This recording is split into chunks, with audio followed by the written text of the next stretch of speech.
Subscribe कीजिए ध्येय IAS channel को और बेल आइकन को दबाइए लेटेस्ट वीडियो सबसे पहले देखने के लिए।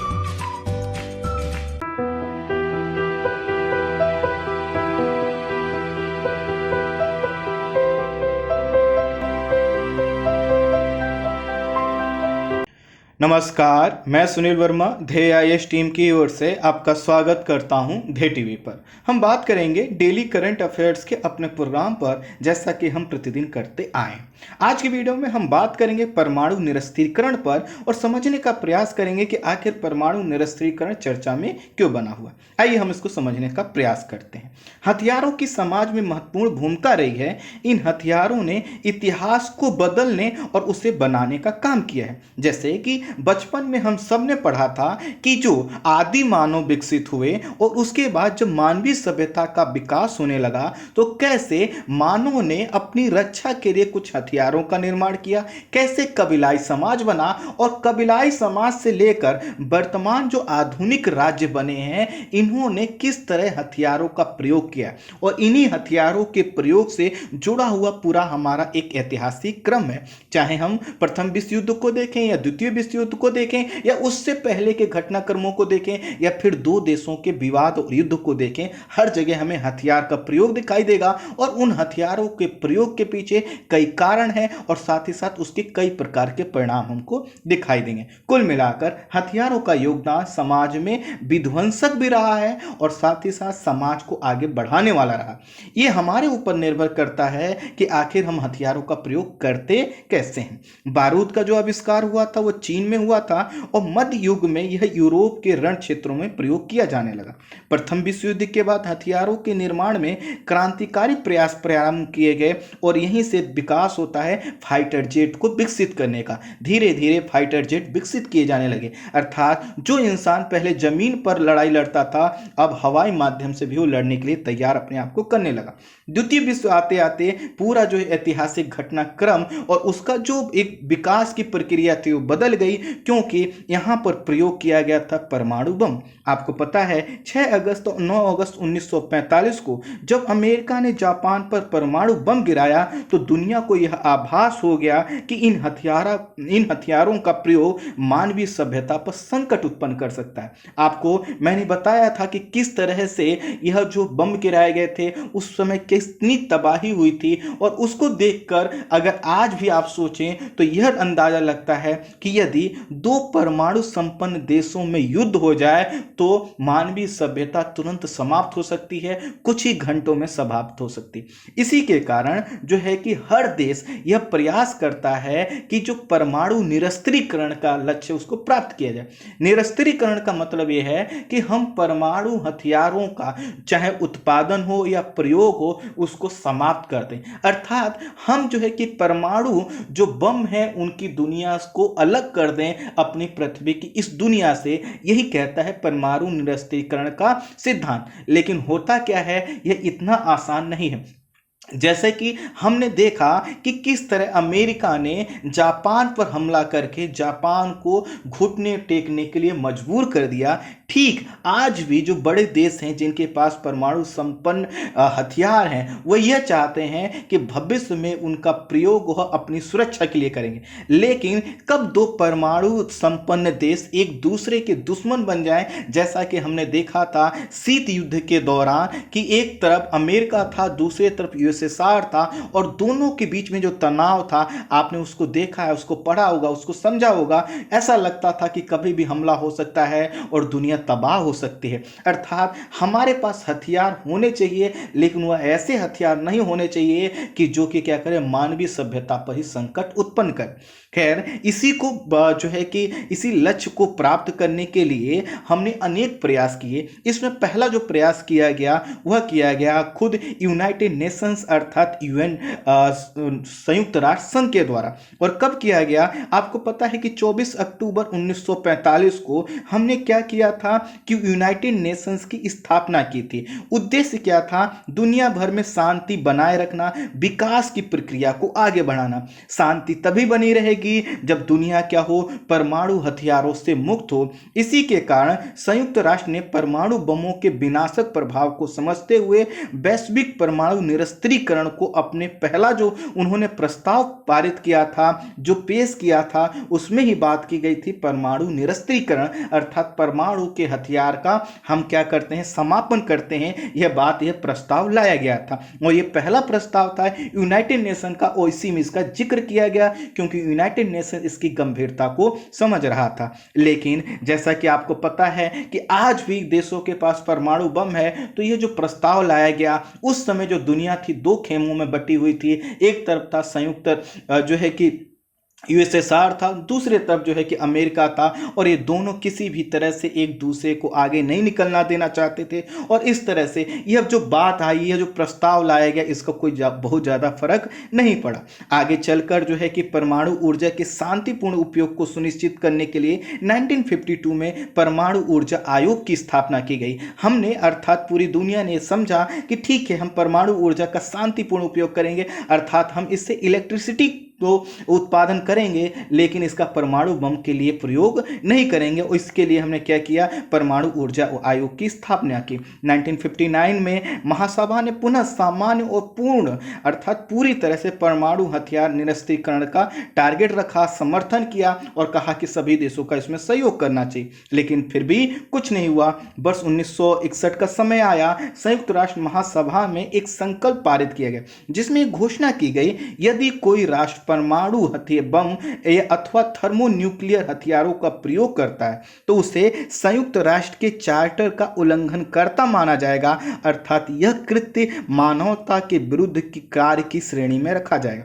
अर्थात 1961 में एक क्या हुआ? रिजोल्यूशन लाया गया। इसमें कहा गया कि किसी भी देश को यह अधिकार नहीं है कि आप परमाणु बमों का प्रयोग करिए। अगर आप ऐसा करते हैं तो जो संयुक्त राष्ट्र के जो नियम हैं, जो अंतर्राष्ट्रीय शांति बनाए रखने के लिए बनाए गए हैं, आप उनका उल्लंघन करेंगे और ना सिर्फ उनका उल्लंघन करेंगे बल्कि मानवता के विरुद्ध कार्य के श्रेणी में आपके कार्य को रखा जाएगा। एक तरफ तो संयुक्त राष्ट्र और अनेक देश परमाणु निरस्त्रीकरण की बात कर रहे थे, दूसरी तरफ शीत युद्ध के दौरान परमाणु हथियारों की संख्या भी तेजी से बढ़ रही थी। और इसलिए बढ़ रही थी क्योंकि अमेरिका को डर था कि कभी भी यूएसएसआर, और अगर उसको समान संदर्भों में कहें, एक देश के रूप में कहें तो रूस, कभी भी अमेरिका पर हमला कर सकता है। वहीं यूएसएसआर को लगता था कि अमेरिका कभी भी अपनी पूंजीवाद जो प्रवृत्ति है उसको बढ़ाने के लिए या फिर पूंजीवाद को आगे बढ़ाने के लिए कभी भी वो हमला कर सकता है। तो इस तरह से एक तनाव बना हुआ था और इसी तनाव में क्या हो रहा था? परमाणु हथियारों की संख्या तेजी से बढ़ रही थी। शीत युद्ध में सत्ता और वर्चस्व की लड़ाई चल रही थी और इसके कारण अमेरिका और सोवियत संघ द्वारा हथियारों की संख्या तेजी से बढ़ाई गई। 1980 के दशक के आरंभ तक यूएसएसआर ने अमेरिका शस्त्रागार से अर्थात अमेरिका के जो हथियारों के रखने की जगह है उससे लगभग 40,000 अधिक परमाणु हथियारों को जमा कर लिया था। अर्थात परमाणु हथियारों का जखीरा तेजी से बढ़ रहा था। आपको पता होगा कि जो यूएसएसआर का विघटन हुआ, जो उसका जो आर्थिक रूप से वह कमजोर हुआ, उसमें एक प्रमुख कारण यह था कि वह हर चीज में क्या करता था? अमेरिका से कंपटीशन करता था, चाहे स्पेस का क्षेत्र हो, परमाणु हथियारों का क्षेत्र हो, मिसाइल टेक्नोलॉजी का क्षेत्र हो। और यह क्या हुआ? एक घातक सिद्ध हुआ। खैर, इन सभी चीजों को अगर हम समझें तो हमें पता चलेगा कि एक तरफ संयुक्त राष्ट्र संघ, जिसकी हमने स्थापना ही इसलिए की है ताकि हम अंतर्राष्ट्रीय शांति स्थापित करें, उनके प्रस्तावों से कुछ हो नहीं रहा है और दोनों तरफ परमाणु बमों का जो उत्पादन है वो बढ़ रहा है। तो इस समय कौन सा है? 1945 के बाद का 1970 के दशक। अब देखिए इसके बाद क्या होगा? कुछ और देश जो है कि स्वतंत्र होंगे। इसी में एक देश होगा भारत, इसी में फिर एक देश आगे चलकर बनेगा चीन, और इसी में अन्य जो देश हैं वो भी क्या करेंगे? परमाणु हथियारों का उत्पादन करेंगे। चाहे वो उसमें पाकिस्तान का नाम ले लीजिए, फिर उत्तर कोरिया का नाम ले लीजिए, इजराइल का ले लीजिए, ये सभी वह देश हैं जिन्होंने परमाणु का बम का उत्पादन बाद में प्रारंभ किया। लेकिन आज इनके पास अच्छी खासी संख्या है। आगे मैं बताऊंगा इनकी संख्या कितनी है।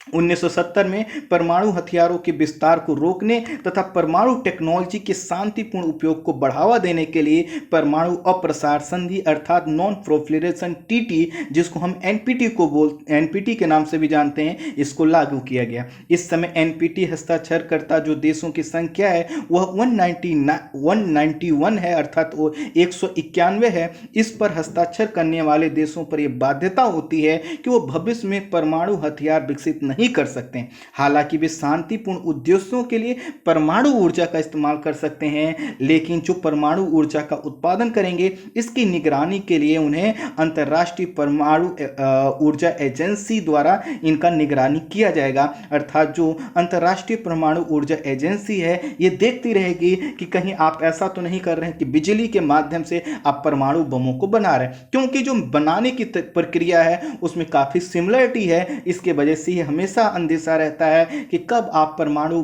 बिजली के उत्पादन के साथ ही साथ परमाणु बम बनाना प्रारंभ कर दें। भारत के साथ साथ अन्य देशों का भी मानना रहा है कि यह जो संधि है एनपीटी वह भेदभावपूर्ण है, असमान व्यवहार पर आधारित है, क्योंकि यह उन देशों को परमाणु बम का उत्पादन करने की छूट देती है या उनके पास परमाणु बम जिनके पास पहले से हैं उनके लिए तो क्या है, उन्होंने तो अपने टेस्ट कर लिए, उन्होंने परीक्षण कर लिए, उन्होंने परमाणु बम का विकास कर लिया है। तो इन देशों का कहना यह होता है कि ठीक है आपका जो कॉन्सेप्ट है हम उस पर एग्री होते हैं, पहले क्या करो, जिन देशों के पास परमाणु बम है, जिन्होंने पहले ही टेस्ट करके अपनी टेक्नोलॉजी विकसित कर ले, आप पहले उनसे क्या करो, परमाणु हथियारों को हटवाओ। तो इस तरह से जो है कि भारत का मानना यह रहा है कि जो परमाणु निरस्त्रीकरण है उसको अगर हमें प्राप्त करना है तो हमें जो है कि क्षेत्रीय नहीं बल्कि अंतर्राष्ट्रीय स्तर पर प्रयास करने की जरूरत है। अर्थात भारत, पाकिस्तान या कुछ देशों को रोककर आप परमाणु हथियारों को बनने से नहीं रोक सकते। जब तक किसी एक देश के पास परमाणु बम है दूसरा देश उससे डरेगा, उससे सशंकित रहेगा, इसलिए आपको सबको समाप्त करना होगा। संयुक्त राष्ट्र महासभा ने परमाणु हथियारों के खतरे का उपयोग की वैधता के संबंध में अंतर्राष्ट्रीय जो हमारा न्यायालय है जिसको हम आईसीजे के नाम से भी जानते हैं उससे भी उन्होंने कहा था, उससे राय मांगी थी। वर्ष 1996 में अंतर्राष्ट्रीय न्यायालय ने इस संबंध में 2 निष्कर्षों सहित एक सलाहकारी विकल्प जारी किया। क्या था निष्कर्ष? निष्कर्ष यह था कि परमाणु हथियारों का प्रयोग सामान्यतः सेना संघर्ष में लागू होने वाले अंतर्राष्ट्रीय जो न्यायालय के नियम है उनके साथ साथ मानवता के भी विपरीत है। अर्थात जो अंतर्राष्ट्रीय न्यायालय है उसने कहा कि सेना जब संघर्ष करती है उसके लिए भी हमने कुछ नियम बना रखे हैं, लेकिन उन नियमों के भी खिलाफ है परमाणु बमों का प्रयोग करना और साथ ही साथ ये मानवता के भी खिलाफ है। दूसरा ये भी इन्होंने निष्कर्ष निकाला कि इस समय परमाणु हथियारों के जो प्रयोग है उनका उत्पादन है उस पर सख्त और प्रभावी अंतर्राष्ट्रीय नियंत्रण की जरूरत है और हमें परमाणु निरस्त्रीकरण की ओर ही बढ़ना होगा, तभी हम क्या कर सकते हैं, दुनिया को परमाणु जो है कि मुक्त कर सकते हैं। परमाणु मुक्त का मतलब ये नहीं कि परमाणु समाप्त हो जाए, परमाणु बम जो है कि समाप्त करना है। परमाणु निरस्त्रीकरण के लिए वर्ष 1987 में अमेरिकी राष्ट्रपति रोनाल्ड रीगन तथा सोवियत महासचिव, सोवियत जो यूएसएसआर जिसको हम बोलते हैं, तो सोवियत महासचिव मिखाइल गोर्बाचेव ने वाशिंगटन में मध्यवर्ती रेंज परमाणु बल जिसको हम शॉर्ट में आईएनएफ के नाम पर जानते हैं इस पर हस्ताक्षर किया था। अर्थात 1987 में अमेरिका और सोवियत संघ ने यह समझा कि जो हम परमाणु बमों का उत्पादन कर रहे हैं ये आगे चलकर पूरे विश्व के लिए खतरे की घंटी है। इसलिए उन्होंने कहा कि ठीक है हम क्या करते हैं कि मध्यवर्ती रेंज परमाणु बल पर हस्ताक्षर करते हैं और इसके तहत क्या करना था कि यूएसए और यूएसएसआर को 500 से लेकर 5500 किलोमीटर की सीमा के सभी ग्राउंड लॉन्च मिसाइलों को, अर्थात जो ग्राउंड पे जो लॉन्च किए जा सकते हैं जिनको स्थापित किया गया था, इन सभी ग्राउंड लॉन्च मिसाइलों को 3 साल के भीतर खत्म करने पर सहमत हुए तथा भविष्य में इनका विकास, उत्पादन या तैनात न करने का निर्णय लिया गया, क्योंकि इन मिसाइलों के माध्यम से परमाणु बम को एक स्थान से दूसरे स्थान पर पहुंचाया जा सकता था। इस संधि के तहत केवल एक ही सीमा तक एयर लॉन्च और समुद्र आधारित मिसाइल सिस्टम को छूट दी गई। इस संधि के तहत 846 पर्सिंग 2 और ग्राउंड लॉन्च क्रूज मिसाइल तथा यूएसएसआर ने भी लगभग 1000 1846 जो है कि मिसाइलों को इस समझौते के तहत क्या किया, नष्ट किया। अर्थात दोनों ने प्रयास किया कि जो हम कर रहे हैं इससे क्या हो, मिसाइलों की संख्या में कमी आए, लेकिन बहुत ज़्यादा इसके बावजूद भी जो परमाणु बम है, चूंकि इनके पास जखीरा इतना ज़्यादा था कि उसमें कमी नहीं आई। रीगन ने घोषणा की कि एक परमाणु युद्ध कभी भी जीता नहीं जा सकता है और कभी भी लड़ा नहीं जाना चाहिए। ये कौन है? ये अमेरिका के राष्ट्रपति हैं, लेकिन आपको जानकर आश्चर्य होगा कि इनके इतना कहने के बावजूद भी यही अमेरिका परमाणु बम का उत्पादन करता रहा और सबसे पहला यही देश था जिसने परमाणु बम का प्रयोग किया भी था। हथियारों की दौड़ को समाप्त करने के लिए 1980 के दशक में अमेरिका और यूएसएसआर ने समानांतर बीच के 3 सेट तैयार किए। इसमें पहला जो था उसको हम स्टार्ट के नाम से जानते हैं, अर्थात सामरिक शस्त्र कटौती ट्रीटी। दूसरा था आईएनएफ जिसका ऊपर हमने जिक्र किया, और तीसरा था अंतरिक्ष युद्ध कार्यक्रम। और इन तीनों में इन दोनों देश इस जो से गुट जो है कि सहमत हुए कि हमें क्या करना है कि जो परमाणु हथियारों की दौड़ है उसको रोकने की जरूरत है। हालांकि इन वैश्विक प्रयासों से परमाणु हथियारों की दौड़ में कोई कमी नहीं आई। भारत, पाकिस्तान, उत्तरी कोरिया, चीन जैसे अनेक देशों द्वारा 500 से लेकर 5500 किलोमीटर रेंज वाले मिसाइलों का विकास किया गया है। चीन जो है कि 3 दशकों से, जो पिछले 3 दशक रहे हैं, इसने अपने परमाणु मिसाइल और परमाणु हथियारों के जखीरे में भारी वृद्धि की है। 10 दिसंबर 1976 को संयुक्त राष्ट्र महासभा द्वारा व्यापक परमाणु परीक्षण प्रतिबंध संधि, जिसको हम सीटीबीटी के नाम से भी जानते हैं, इसको अपनाया। यह एक बहुपक्षीय संधि है जो सैन्य और असैन्य उद्देश्यों के लिए किए गए सभी परमाणु विस्फोटों पर प्रतिबंध लगाती है, लेकिन अभी तक कई देशों द्वारा इसकी पुष्टि न किए जाने के कारण इसे लागू नहीं किया जा सका है। अर्थात जो सीटीबीटी है इसमें यह बात की गई थी कि इसमें कहा गया था कि हम ना तो परमाणु हथियारों का उत्पादन करेंगे, ना भंडारण करेंगे, ना उपयोग से जो है कि करेंगे, और अगर उपयोग भी करेंगे तो उपयोग से संबंधित नियम क्या होंगे, इन सभी चीजों की बात की गई थी सीटीबीटी में। लेकिन इसमें क्या हुआ, इसको अभी तक प्रभावी नहीं किया जा सका है। इस संधि का अनुच्छेद 1 परमाणु हथियारों के उत्पादन पर प्रतिबंध लगाता है। यह पहला ऐसा समझौता है जो पूर्ण रूप से बाध्यकारी और हथियारों के उपयोग पर पूर्ण प्रतिबंध लगाता है। लेकिन आपको जानकर आश्चर्य होगा कि इसको जो है कि कई देशों ने रेटिफाई अभी तक नहीं किया है, जिसके वजह से अभी यह जो इसकी मजबूती है वो सामने नहीं आ पा रही। 26 सितंबर 2013 को अमेरिका के न्यूयॉर्क में परमाणु निशस्त्रीकरण या फिर निरस्त्रीकरण को लेकर एक उच्च स्तरीय बैठक आयोजित की गई थी। दिसंबर 2013 में, अर्थात जब सितंबर 2013 में बैठक हुई, उसके बाद दिसंबर 2013 में संयुक्त राष्ट्र महासभा ने 26 सितंबर, जिस दिन यह जो कि बैठक आयोजित की गई थी, उसी दिन को उपलक्ष्य में हर साल अंतर्राष्ट्रीय परमाणु हथियार पूर्ण उन्मूलन दिवस को मनाने का प्रस्ताव पारित किया। अर्थात जब 26 सितंबर 2013 को यह जो निशस्त्रीकरण को लेकर एक उच्च स्तरीय बैठक हुई थी, तो संयुक्त राष्ट्र महासभा ने कहा कि हम आगे से हर 26 सितंबर को अंतर्राष्ट्रीय परमाणु हथियार पूर्ण उन्मूलन दिवस के रूप में मनाएंगे, ताकि यह इससे क्या हो, लोगों, सरकारों और सभी संस्थाओं को परमाणु हथियारों के खतरे से उनको अवगत कराया जा सके और वह अपनी सरकारों पर दबाव डाल सकें कि क्या करना है, हमें परमाणु हथियारों को समाप्त करना है, हमें परमाणु निरस्त्रीकरण को प्राप्त करना है। 26 सितंबर 2014 को पहली बार परमाणु हथियारों के पूर्ण उन्मूलन हेतु अंतर्राष्ट्रीय दिवस के रूप में मनाने का निर्णय लिया गया। जैसा कि मैंने कहा कि यह क्या किया गया था, 26 सितंबर 2013 को यह बैठक हुई, फिर दिसंबर 2013 में महासभा ने कहा कि हर साल हम 26 सितंबर को अंतर्राष्ट्रीय परमाणु हथियार पूर्ण उन्मूलन दिवस मनाएंगे, और पहला जो इस प्रकार का दिवस मनाया गया था वह मनाया गया 26 सितंबर 2014 को। हाल ही में परमाणु हथियारों के पूर्ण उन्मूलन के लिए अंतर्राष्ट्रीय दिवस जो मनाते हैं, उसी को एक कार्यक्रम को, अर्थात वो कार्यक्रम चूंकि वो 26 सितंबर था, लेकिन वो कार्यक्रम लंबा चल रहा था, कई जगह इसके लिए आयोजन हो रहे थे, तो इसी प्रकार के एक कार्यक्रम में अर्थात जो कि परमाणु हथियारों के पूर्ण उन्मूलन के लिए अंतर्राष्ट्रीय दिवस के कार्यक्रम को संबोधित करते हुए संयुक्त राष्ट्र महासचिव एंटोनियो गुटेरस ने आगाह किया है कि पृथ्वी पर जीवन की रक्षा के लिए